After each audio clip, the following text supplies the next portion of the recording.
जो stress management है ना, वो सिर्फ मेरी सारी जिंदगी स्ट्रेस में गुजरी है। यू नो, जो आदमी चैलेंज लेता है, हार जीत जिसकी जिंदगी में, क्रिकेट की ग्राउंड में हार, कभी जीत रहे कभी हार, तो वो स्ट्रेस जो होता है ना, उसके दो तरीके होते हैं। एक स्ट्रेस की मैनेजमेंट होती है एक्सरसाइज, जब आपके ऊपर स्ट्रेस पड़ा एक्सरसाइज होती है वो। लेकिन जो सबसे बड़ी स्ट्रेस मैनेजमेंट वो नमाज है। अगर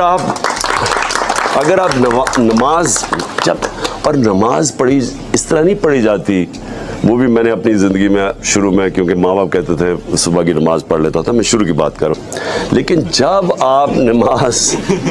दिल से पढ़ते हैं और ये इसके ऊपर कॉन्सेंट्रेट करते हैं, ये याद रखें कि ये जो एक है ना इंसान की आज़ादी, इय्याका नअबुदु व इय्याका नस्तईन, जब आप अल्लाह के ऊपर ईमान रख देते हैं कि मैं तेरी इबादत और तेरे से मदद मांगता हूँ, सारी जगह आप कुरान में देखेंगे कि वो जो जब अल्लाह के ऊपर आप ईमान रखते थे ना, और जो असल में ला इलाहा इल्लल्लाह का मतलब है कि तेरे सिवा कोई खुदा